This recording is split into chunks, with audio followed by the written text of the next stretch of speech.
안녕하세요. 책 읽어주는 여자 에젤 강미경입니다. 왜 예수여야만 하는가?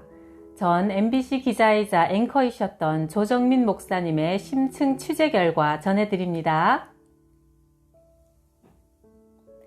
한 번은 최경주 선수, 이영표 선수와 셋이서 얘기할 기회가 있었다. 골프 선수인 최경주 선수는 골프에는 심판이 없어서 좋다고 했다. 스스로 정직하면 되기 때문에 심판의 편파적인 판정으로 인한 시비가 없다는 것이다. 그러나 이영표 선수는 심판이 늘 공정하기만 한 게 아니어서 사실 억울할 때가 많다고 했다. 하지만 이영표 선수는 뜻밖의 말을 했다. 시합을 하다 보면 부정한 심판도 있고 불공정한 심판도 있기 때문에 그것을 게임의 일부라고 생각해야 한다는 것이다. 그렇지 않고 불공정한 심판의 판정에 마음이 묶이면 금세 마음의 안정을 잃어버리고 다음부터 경기에 몰입하지 못하게 되고 그러면 전체 시합을 망치게 된다는 것이다. 나는 그의 말을 듣는 순간 속이 시원해지는 명쾌함을 느꼈다. 이제 겨우 30대의 젊은 친구지만 이영표 선수는 이미 인생을 프로답게 살고 있었다. 인생을 살다 보면 누구나 고난을 만나고 고통을 겪는다. 그런데 그것이 인생의 일부라고 받아들여야 한다. 고통에는 이유가 있기 때문이다. 나는 예수 믿기 전에 월급 외의 촌지 수입이 꽤 되었다. 하지만 아내한테는 월급만 주었다. 밖에서 생긴 돈이 집으로 들어가면 집까지 타락하니 나만 타락하자 뭐 이런 생각이었다. 그러나 예수 믿고 나자 더 이상 촌지를 받을 수 없었다. 그러자 용돈이 쪼들리기 시작했다. 그래서 눈을 돌린 것이 주식이었다. 회사 후배가 알려준 정보를 가지고 처음으로 주식을 사고 팔았다. 처음으로 꽤 큰 돈이 생겼다.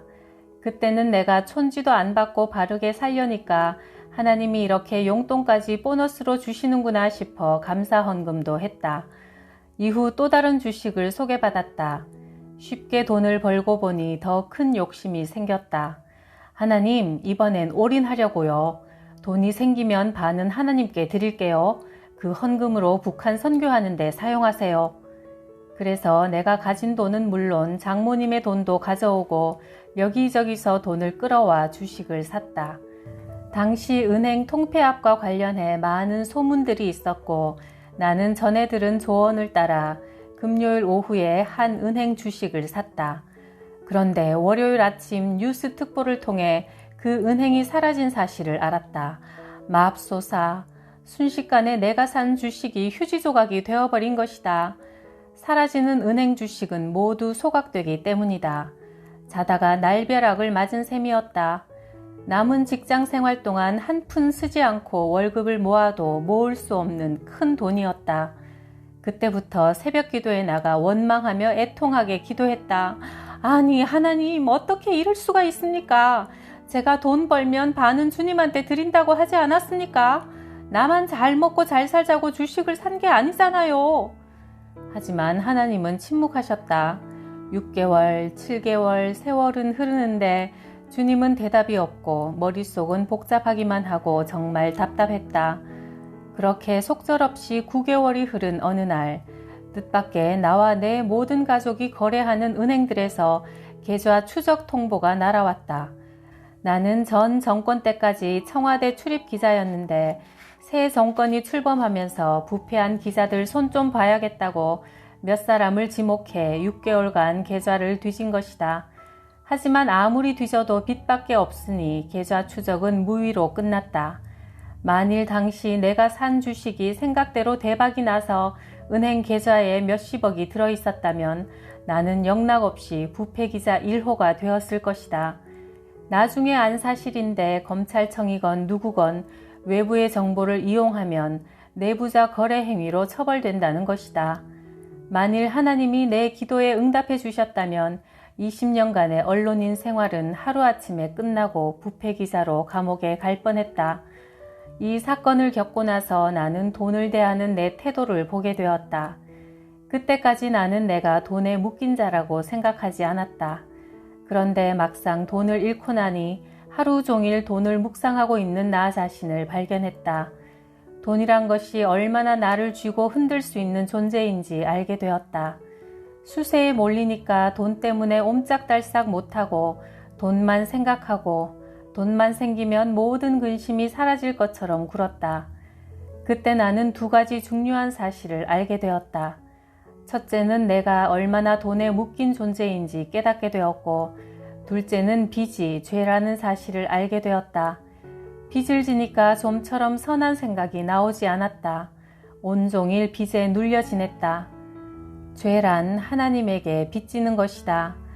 그런 의미에서 예수님이 십자가에서 말씀하신 다 이루었다는 빚을 다 갚았다는 의미가 된다. 빚을 지면 돈의 노예가 되고 만다. 어딜 가나 무엇을 하나 돈이 없으면 안 된다. 말할 수 없는 고통에 시달리는 것이다. 내가 그렇게 고통의 시간을 보내고 있을 때 하나님은 그 문제를 해결하고 계셨다. 나는 그 당시에는 꿈에도 몰랐고 나중에야 알았다. 오로지 돈을 어떻게 갚을까?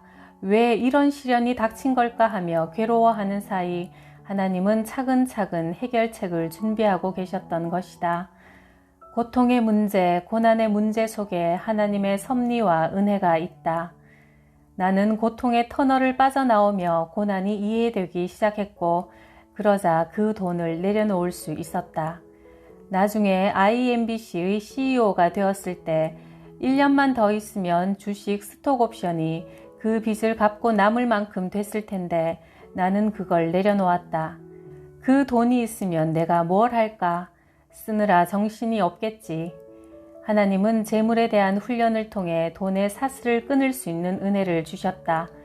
몇십억의 돈도 돈같이 보이지 않던 때 모두를 잃게 하셔서 죄의 뿌리가 탐욕에 있음을 알게 하시더니 탐심을 내려놓는 훈련을 시키신 것이다. 그때는 돈이 없으면 죽을 것 같았지만 지금은 얼마 안 되는 돈으로도 만족할 수 있고 감사할 수 있다. 돈은 벌면 벌수록 더 많이 벌어야 하는 악순환을 가져온다. 큰 집으로 이사하면 관리비며 품위 유지비며 들어가는 돈이 더 많아져서 그만큼 더 벌어야 한다. 돈을 벌고 번 돈을 쓰는 일이 삶에서 가장 중요해지고 마는 것이다. 내가 예수님을 만나고 나서 기도하는 가운데 하나님이 말씀하셨다. 네가 가진 것을 다 내려놓아라. 그래서 나는 IMBC의 CEO 자리를 떠나 미국 보스턴으로 신학 공부를 하러 갔다. 보스턴 유학 시절 보스턴 온누리교회를 개척할 당시는 정말 힘든 일이 많았다. 한 성도집에서 기도 모임을 갖다가 얼마 뒤 힘들게 예배당을 마련하고 온 성도가 힘을 모아 리모델링을 한 뒤 첫 예배를 드리는데 그 기쁨은 이루 말할 수 없었다.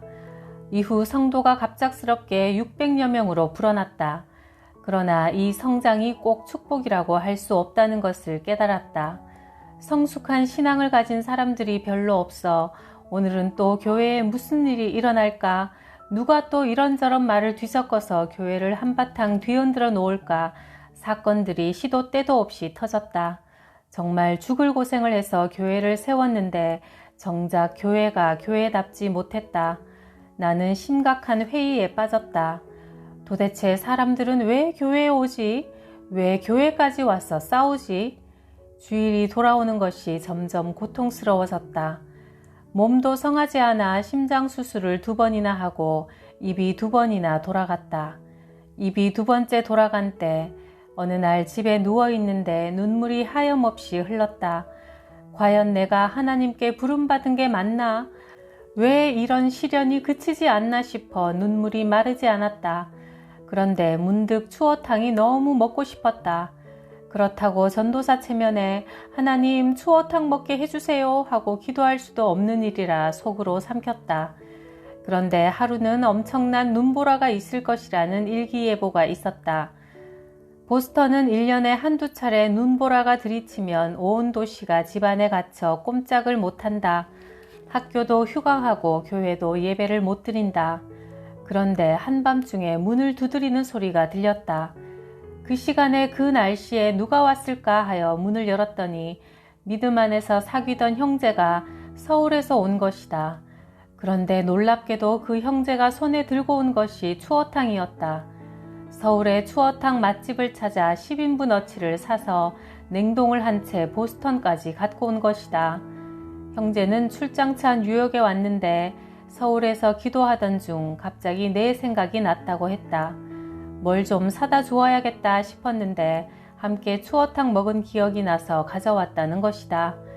더구나 궂은 날씨 탓에 뉴욕에서 보스턴까지 오는 비행기가 결항되어 5시간을 직접 운전해서 왔다고 했다. 나는 그때 정말 엄청난 충격에 휩싸였다. 어떻게 기도하지도 않은 내 간구를 하나님이 들어주신단 말인가? 형제는 다음 날부터 시작되는 일정을 위해 그 밤에 눈보라를 뚫고 다시 뉴욕으로 돌아갔다. 단지 내게 추어탕을 전해주고 싶다는 마음 하나로 뉴욕에서 보스턴까지 왕복 10시간 가까운 장시간의 운전을 해서 그것도 눈보라를 뚫고 전달하고 간 것이다. 이것이 은혜다. 아내와 나는 그 밤에 너무 감사하고 감동해서 통곡하며 울었다. 십자가 사건은 추어탕 10인분과는 비교할 수 없는 더 큰 은혜의 사건이다. 우리가 아직 죄인 되었을 때 그리스도께서 우리를 위하여 죽으심으로 하나님께서 우리에 대한 자기의 사랑을 확증하셨느니라. 로마서 5장 8절. 어느 날 내가 33년간 마시던 술을 끊기로 결단했다. 그렇게 술을 끊고 얼마간 지내던 중 어느 오후 2시에 편집회의가 있었다.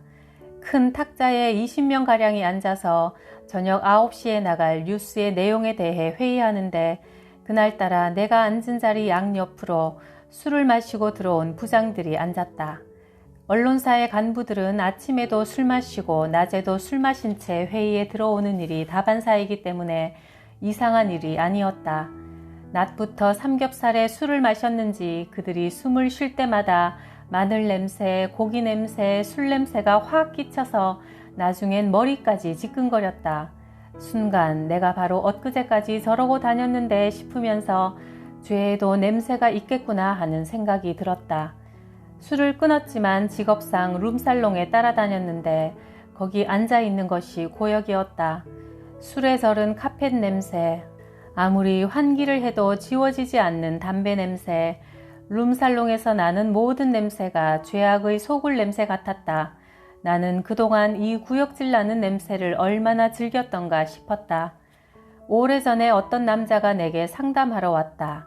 여자를 사귀면 오래가지 못하는데 자기한테 무슨 문제가 있는 게 아니냐고 그것 때문에 괴롭다고 하소연했다. 그런데 나는 그와 마주보고 앉아있으면서 그에게 어떤 문제가 있는지 단번에 알 수 있었다. 냄새 때문이었다. 구취는 물론 체취도 심해서 도무지 같이 앉아 이야기 나누기가 힘들었다. 나도 모르게 얼굴을 마주보고 대화하는 것이 고통스러워 자꾸 고개를 돌리게 되었다. 내가 미국에서 사는 동안 김치찌개를 먹은 날 엘리베이터를 타면 미국 사람들이 고개를 돌리곤 했다. 죄도 마찬가지다. 죄가 우리 몸에서 퍼져나가기 시작하면 하나님도 우리와 함께 있을 수 없다. 냄새가 너무 고약해서 고개가 돌려지고 몸이 슬슬 뒤로 빠지게 되는 것이다. 죄의 냄새가 있는데 죄를 지은 본인은 그 냄새가 진동하는 줄을 모른다. 이 죄 문제를 우리 힘으로 해결할 수 있다면 예수님이 오실 이유가 없다. 우리가 도저히 해결할 수 없는 문제가 바로 죄의 문제다. 죄는 하나님을 떠나는 것에서부터 시작된다. 하나님과의 관계가 단절되고 하나님과 상관없는 삶이 된다는 것은 생명의 근원으로부터 멀어져 서서히 죽어가기 시작한다는 뜻이다. 그 결과는 살인, 사기, 강간, 절도 같은 끔찍한 죄악이다. 그러기에 예수님이 오신 것이다. 우리가 어찌할 수 없는 이 죄를 뿌리채 끌어안고 십자가에서 돌아가신 것이다. 주님 앞에서 통곡하며 내 죄를 낱낱이 드러내고 주님이 그 죄를 해결하셨음을 믿음으로 받아들이는 것이 구원이다. 예수님을 만나고 나면 점점 더 죄에 민감해진다. 내가 그토록 좋아하던 술과 담배가 냄새도 맡기 싫을 만큼 민감해진 것처럼 내 죄에 대해 더욱 민감해져서 나를 자꾸 들여다보고 내려놓고 깨트리게 된다. 나는 어렸을 때 부모님과 진해 군항제에 놀러 갔다가 길을 잃은 기억이 있다. 진해 군항제는 1950년대 우리나라에서 유일한 벚꽃 축제였다. 진달래 꽃잎으로 지진 지짐이 시원한 막걸리와 사이다를 섞어서 만든 막사이다를 맛볼 수 있던 곳이었다. 한참 구경하다가 문득 부모님이 보이지 않는다는 걸 깨닫고는 얼마나 울고불고 난리를 쳤는지 모른다. 2시간가량 헤매고 다니다가 겨우 부모님을 만났는데 어찌나 감격스럽고 기쁘던지 지금도 잊을 수가 없다. 우리 영혼이 아버지를 잃고 헤매다가 하나님을 만난 순간 경험하는 벅찬 감격과 기쁨이 이런 것이다. 그러니 예배당에 들어서는 순간부터 잃어버린 아빠를 찾은 감격 때문에 눈물이 나는 것이다. 예수님은 그 아빠를 우리에게 찾아주려고 이 땅에 오셨다. 그 은혜를 경험하면 인생의 지짐이 일어난다. 내가 하나님을 만난 후 바보가 다 되었다. 누가 나를 욕해도 화도 안 나고 섭섭하지도 않다. 나를 향해 쏟아지는 비난을 압도할 만한 기쁨이 있기 때문이다. 영원을 산다는 것을 믿기 때문에 오늘 죽으나 내일 죽으나 걱정이 없다. 어느 날 한 후배가 찾아와서 나는 아직 젊으니까 한 70세쯤 되어 교회에 나갈 거예요 했다. 그래서 나는 그에게 2가지를 말해주었다. 첫째, 네가 70세까지 산다는 보장이 없다. 둘째, 태어나서 죽을 때까지 시궁창만 아는 바퀴벌레는 거기가 천국인 줄 안다. 하지만 시궁창을 벗어나면 그곳이 얼마나 더럽고 냄새나는 곳인지 알게 된다. 나도 예수님을 만나기 전에는 유명 인사들과 같이 룸사롱을 출입하며 마치 성공한 인생인 것처럼 착각했다. 그러나 룸살롱을 벗어나서 보니 그곳이 얼마나 냄새나고 지저분한 곳인지 알게 되었다. 신선한 공기를 맛본 사람은 고약한 냄새가 가득한 시궁창을 더 이상 그리워하지 않는다. 우리가 추구하는 것들은 사실 진짜 사랑의 대용품이다. 진정한 기쁨의 대용품들인 것이다. 그러므로 싸구려에 만족하지 마라. 우리가 죽을 때 가지고 갈 수 없는 것들에 만족하지 마라. 사람의 시신은 캐딜락 타고 갈 수도 있고 낡은 장의차를 타고 갈 수도 있지만 시신을 처리하는 방법은 2가지다. 땅에 묻어버리거나 불에 태워버리거나 둘 중 하나다. 이 세상에서 얻은 부와 명예, 지위, 어느 것도 가져갈 수 없다. 크리스천은 오늘 밤 죽을 수 있다는 마음으로 하루하루를 사는 사람들이다. 오늘이라도 생명의 주인이 도로 거두어 가실 수 있음을 알기 때문이다. 정말 예수님을 만나고 사랑하면 중독에서 벗어나고 음란으로부터 자유로워진다. 몇 년 전 미국의 유명한 록 가수의 인터뷰 기사를 본 적 있다. 그는 밤마다 다른 여자와 잠을 잤다고 한다. 하룻밤에도 여러 여자와 잠을 자기도 했다고 고백했다. 그런 그가 예수님을 만난 뒤 음란에서 완전히 벗어났다. 그는 자신이 성적인 매력이 넘치는 사람이라고 믿었는데 사실은 음란한 영에 사로잡혀 있었다는 것을 알게 되었다고 했다. 더 좋은 것, 진짜를 만나고 알게 되면 가짜에 목숨 걸지 않게 된다. 나는 고난 때문에 예수님을 찾은 것이 아니다. 오히려 내 인생의 클라이맥스에서 예수를 믿기로 결정했다. 당시 나는 IMBC의 CEO로 다음 해 회사가 상장되면 스톡옵션이 생기는 등 인생의 성공 가도를 달릴 수 있었다. 스카웃 제의도 여러 곳에서 받았고 언론사 사장으로 와달라는 곳도 있었으며 국회의원으로 출마하라는 제의도 있었다. 하지만 나는 그 순간 신학교에 가기로 결정했다. 아내가 펄쩍 뛰었다. 아내는 100번 양보해서 신학교에 갈 생각이면 앞으로 먹고 살 돈이라도 챙기라고 했다. 그때 내가 아내에게 물었다. 오늘 밤 하나님이 나를 데려가면 어쩌겠소? 오늘 밤 죽어버리면 그 많은 돈이 무슨 소용이란 말이오?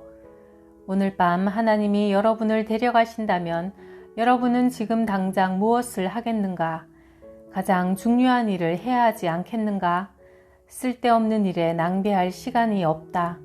오늘 당장 죽는다 해도 두려워할 일은 아니다. 우리에겐 영원한 인생이 선물로 주어졌으니까. 그렇다면 이 육신의 생명을 가지고 영생을 위한 일을 해야 하지 않겠는가? 우리는 지금 당장 천국에 가고 싶지만 하나님이 내게 맡겨두신 일이 있기에 기꺼이 그 일에 나를 던진다. 이것이 사명을 감당하는 거듭난 삶이다. 사람은 영원히 사는 영적인 존재입니다.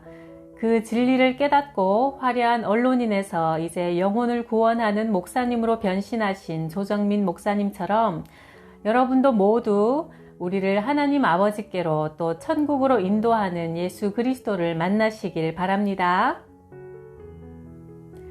구독, 좋아요, 댓글로 따뜻하게 응원해 주셔서 감사해요.